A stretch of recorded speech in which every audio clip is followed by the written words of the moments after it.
It's safe to say that none of us anticipated this season of Vanderpump Rules to end happily. Let's be honest, I think it is hard to refuse to shoot with someone, even if you share a roof with them. And it is also impossible to have people obey orders, especially given the history of this group. After her live performance, Scheana is feeling very happy, but she's still attempting to strike a balance between her relationship with Ariana and her reconciliation with Sandoval. But Lala really lets her loose lips fly after Sandoval tries to apologize to Ariana. Whether Sandoval will ever get to meet Ariana's new partner, Dan, is the talk of the town while the entire team is in San Francisco. Lala calls Dan a square, yet in spite of this, he seems like a cool guy. Scheana discusses her big show and how Sandoval will support her during the event. She regrets that she finds herself in a difficult situation with Ariana once more. But she also questions whether the fruitful chat she had with him yesterday was sincere. After hearing Scheana out, Brock gets aggressive. Between Ariana and Sandoval, he says, Sandoval has been the one that consistently reaches out and shows up for Scheana in terms of actions. Scheana disputes this and acknowledges that Ariana is the one who consistently requests an invitation despite not wanting to go. Ariana and her boyfriend don't have to worry about running into Sandoval when they walk out for lunch with the gang because he's busy getting ready for Scheana's concert. I laughed so hard at how half the cast was wearing tourist hoodies from San Francisco. We find out via Lala's interrogation that Dan is a 40-year-old trainer who also works as a bartender. He may aspire to have children in the future and becomes distant when questioned about Sandoval. He appears to be rather typical overall. Scheana tells Sandoval at lunch how she caught him using Ariana's mental health as a weapon the previous evening. Scheana swears she witnessed his mask fall, but Katie interrupts and tells everyone not to trust anything Sandoval says. According to Schwartz, Sandoval is not a garbage guy, and Brock informs Katie that Scheana and Sandoval are genuinely friends. Ariana is not going to let it go, and she issues a very scary warning to Schwartz about what he says. As Katie informs Brock, he ought to be protecting Scheana from those who are genuinely taking action, not from her. After lunch, Brock shows Scheana a rose petal trail in their hotel room as a surprise, and Scheana ponders how Ariana was informed of the information she had given regarding Sandoval. Although Scheana says it's not like she and Sandoval are back together, she is glad to see some progress. LVP calls Scheana and wishes her luck, and discover the tea despite everything. Scheana acknowledges that she still loves Sandoval. It's obvious that Scheana wants Ariana's permission to try to resolve her differences with Sandoval, but Katie knows it won't happen that way. Lala observes that Ariana tends to set rules on her pals, but Katie explains that Sandoval made decisions, not mistakes, time and time again. After lunch, Schwartz reports back to Sandoval, telling her that Ariana's new partner is actually very awesome. Regarding Ariana, Sandoval is determined to apologize to her, but he also hopes that by doing so, some of the tension will be released, and she will see that he is genuinely making an effort to improve himself. The night of Scheana's major performance and Kyle Chan's whiskey launch party is here.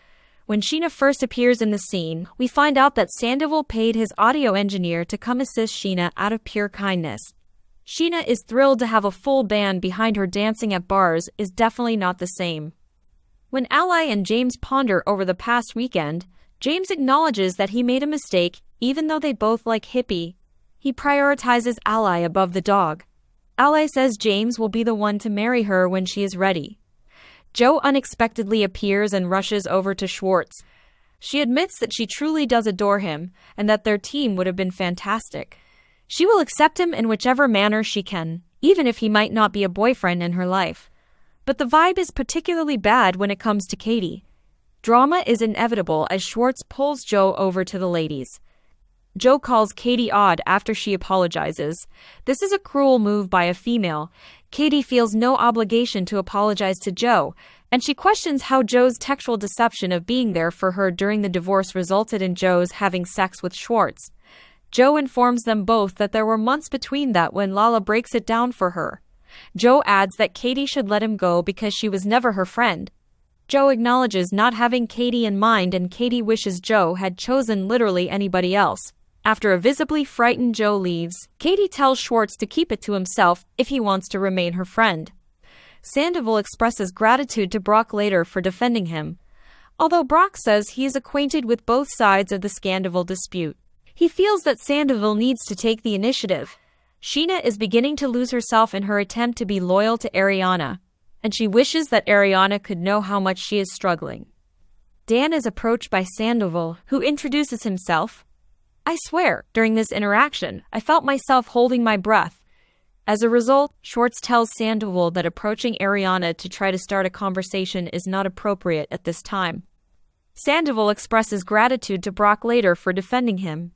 Although Brock says he is acquainted with both sides of the Sandoval dispute, he feels that Sandoval needs to take the initiative. Sheena is beginning to lose herself in her attempt to be loyal to Ariana, and she wishes that Ariana could know how much she is struggling. Dan is approached by Sandoval, who introduces himself. I swear, during this interaction, I felt myself holding my breath. As a result, Schwartz tells Sandoval that approaching Ariana to try to start a conversation is not appropriate at this time. Speaking of Ariana, Sheena shares with her realization that she has been loving Sandoval for 15 years without realizing it. All of this talk is wearing Ariana out because Sheena is attempting to sell her something she doesn't want to buy. In essence, Sheena tries to get Ariana's permission to watch Sandoval's growth route. But Ariana isn't interested in hearing it and makes it plain that she doesn't want to hear from him ever again, not even for an apology.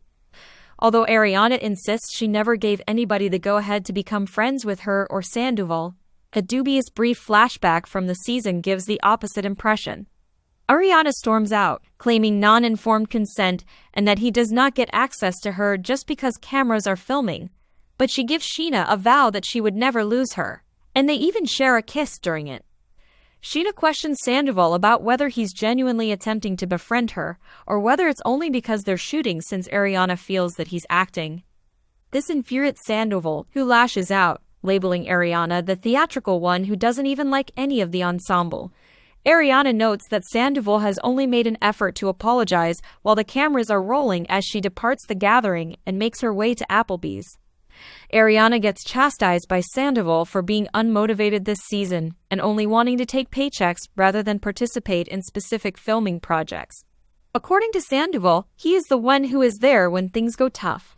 He also informs the other members of the cast that Ariana despises them to the core.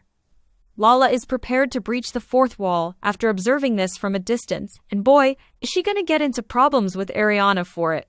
Lala believes it's ridiculous that Ariana can't film with Sandoval, even though they share a roof, and is sick of Ariana acting like Beyoncé as a result of their relationship. Lala continues, saying that Sandoval didn't death anybody, and that, especially after Ariana moved on 8 days later, she has never in her life witnessed someone betrayed and made to feel like God. Considering that they have spent a large portion of their adult life filming, Lala feels that Ariana leaving in this manner is a smack in the face. Seeing these people in their younger years makes us think of everything they've been through, and the lack of transparency around Ariana and Sandoval's connection raises concerns. Well, but it gets better when Sandoval says, "I love it," in a terrifying last sentence. It benefits me. Everyone seems to have been aware of Sandoval's effort at a redemption arc, with the exception of Sandoval.